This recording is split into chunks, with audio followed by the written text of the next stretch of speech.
সরস্বতী পুজোর রাতে বাইক দুর্ঘটনায় মৃত্যু হলো 4 জনের। ঘটনায় উত্তেজনা ছড়িয়েছে তেহট্ট এলাকায়। রবিবার রাতে ঘটনাটি ঘটেছে করিমপুর থানার কানাইখালী এলাকায়। মৃতদের নাম মনীষ বিশ্বাস, বয়স 20, বাড়ি ছিটকা দাসপাড়া; তন্ময় বিশ্বাস, বয়স 18; সুমন মণ্ডল, বয়স 19 এবং দীপ মণ্ডল, বয়স 23। এদের বাড়ি ছিটকা পঞ্চায়েতের আস্তুল্লা নগরে। একই পঞ্চায়েত এলাকায় 4 যুবকের মৃত্যুতে শোকের ছায়া গোটা গ্রামে।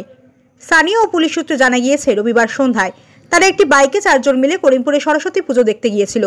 বাড়ি ফেরার পথে কৃষ্ণনগর করিমপুর রাজ্য সড়কের কানাইখালীতে রাস্তার ধারে থাকা গাছে তাদের বাইক দ্রুতগতিতে ধাক্কা মারে। এরপর স্থানীয়রা পুলিশকে খবর দেয়।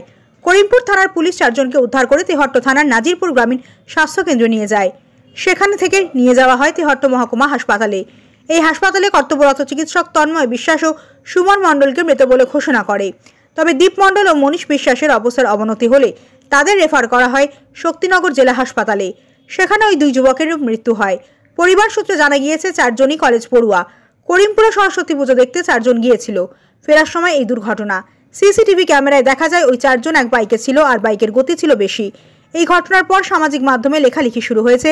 একাংশ মানুষের অভিযোগ, পুজোর দিনগুলি সহ বিশেষ করে সরস্বতী পুজোর সময় সকাল বিকেল তরুণ যুবকদের বাইকের গতি থাকে প্রচুর, যে কারণে স্বাভাবিকভাবেই সমস্যায় পড়েন পথ চলতি মানুষরা।